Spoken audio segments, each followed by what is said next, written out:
I put my dad in the street against a heavyweight. I've gone back to the dad. I've punched him a few more times. 5 blokes outside my front door. Can you come and help One me? hell of a fucking story, so stay tuned.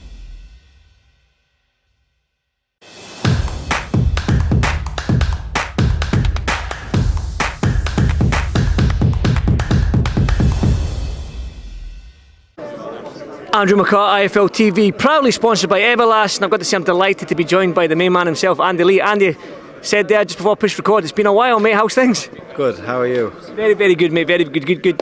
Good to get back on a fight week. No better time to get a big heavyweight fight under my belt in Joyce and Parker.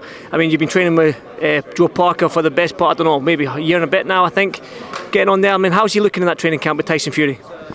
He's looking good. Congratulations on your wedding. Thank you very much. Thank you. Some man. No, he's looking good, and he's done everything I've asked of him and more. He's trained well, he's recovered well, he's ate well, he's rested, and he's had no distractions. And of course, it's great to have Tyson with us most days, running and in the gym. And we're very grateful to Tyson for all he's done for us both. And everything's on course.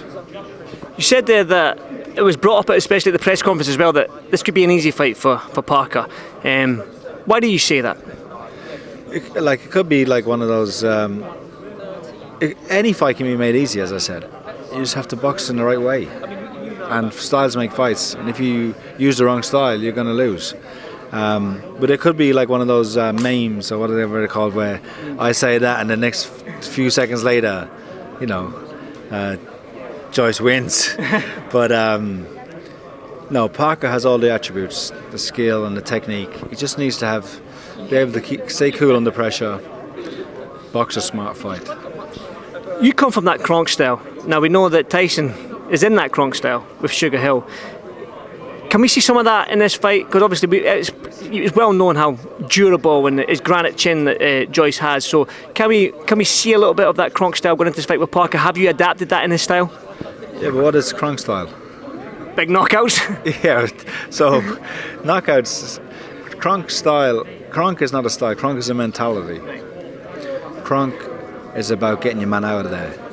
Kronk is about being a dog in the ring, taking control, setting your, from the start, setting your stall out and letting the opponent know what's about to happen. And Parker has that mindset now. Like I said, Joyce is durable. We've seen it in his fights. He's took big shots. Maybe the only thing that people talk about is that body shot from E.Y. Jennings a few years back that might have hurt him. Who knows? So can Parker go in there and stop Joyce? People might not be able to see it, but I've seen Joyce hurt several times. Not just to the body, also to the head. If you watch his last fight against Christian Hammer, who I'm not sure how many days he had to prepare for the fight, was in no shape. You could see he landed 4 or 5 good overhand rights, and there was a delayed reaction. So he's quite good at disguising it. But I think, as I said before, how many punches can he take? How many, as I said, drop of water on a stone, it's going to crack eventually. And Parker's punching hard. So we'll see. Listen, knocking somebody out is not just about punching hard. It's about being able to set up a knockout, hitting him with a punch he doesn't see, disguising it, setting a pattern. So it's in Parker's hands. I think Parker has many options, ways he can fight this fight. As I said, he can make it an easy fight, he can make it an extremely hard fight, and if he fights the wrong fight, he'll lose. But it's in his hands, and he's in control. And as a fighter, and as a trainer, the main difference is control. Because when I fought, I still have that responsibility of being in control. Because everyone's here to help me, the team, my coach, all the people that support me. But when the bell rings, it's me in control, and it's my responsibility, and it's on me. The pressure's on me, but I love that. And as a coach, you have a similar responsibility because the fighter's well-being's in your hands. You also have a similar pressure and you have certain influence on the fight. But once the bell rings, you have to let go of control. You have to trust the fighter, trust the work you've done. And I trust Joe. And as I said, it's in his hands. But I've drilled him, repetition, sick of talking about it with him. He knows exactly what he has to do, and it's up to him to do it. There was, to be fair, the trash talk has been funny on social media. I mean, they're probably the two of the nicest guys in the sport, so the trash talk is going to have that comedic feel to it, so it's been fun to follow it. But there has been some stuff said in terms of Joe Joyce having no technical ability. Joe Joyce is dull when it comes to fighting. Do you agree with that? I was listening to Joe Joyce. I actually like him more now after listening to him speak. They are two of the nicest guys. Joe Parker is genuinely one of the best people I've ever met, and he's a genuine person. So they're never going to have the trash talk, but all the talk anyway. It comes down to what happens in the ring. And in heavyweight fights, one punch. I know, not even heavyweight fights. Boxing is such a crazy sport that the difference between feinting or moving your head or taking one step back, it can change the whole course of your life. Look at my fight with Jackson. Yeah. On the ropes, getting beat to death, and I threw one punch instinctually. But that one punch is famous, that right hook. Yeah, I know, but it changed the course of my life. Next I fight for the title, and I went with the same, losing that fight again.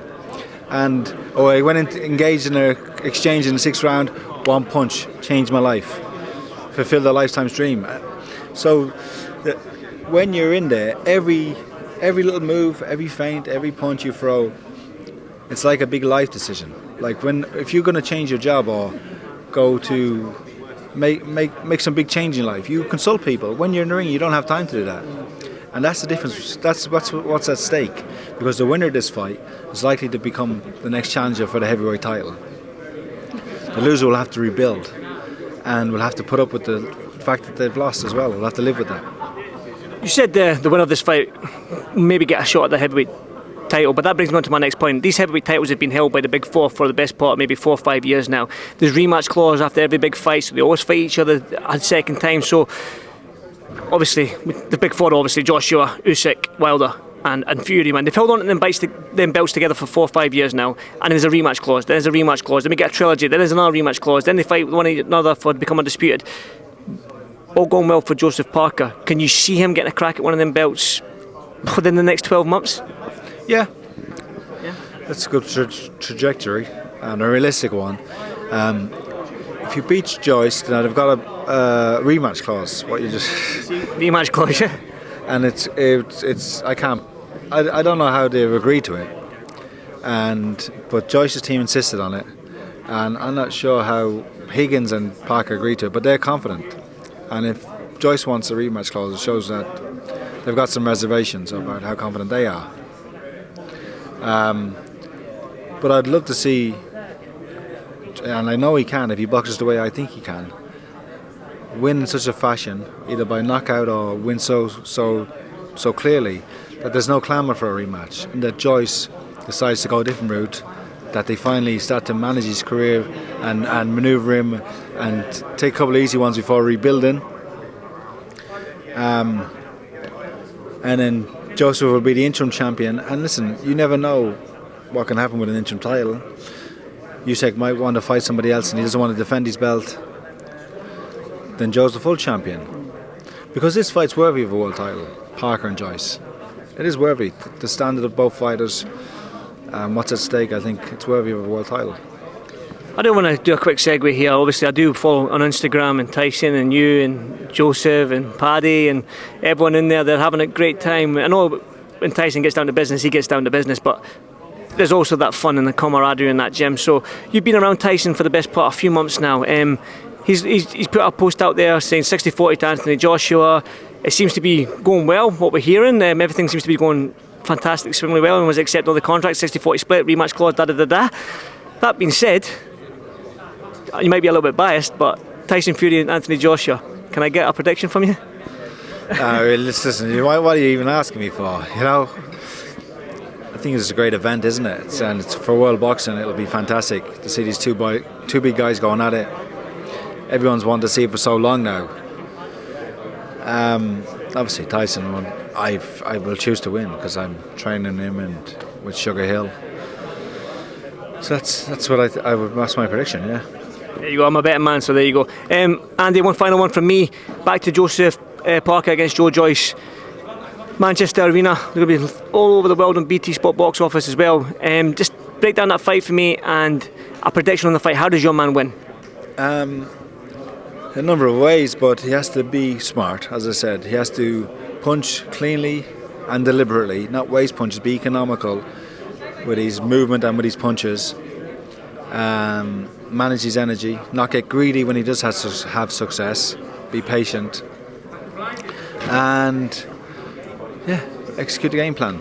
We know all the punches to throw to work on with Joyce, to hurt Joyce, and he has to do those. Like I said, I'm looking forward to the fight. One final fight night for me before I go on my honeymoon, so it's going to be a crack, and I'm looking forward to it. Andy, thank you so much for doing this FIFO TV, and I'll catch you on the next one. Nice one, Andrew. Thank you, Andy.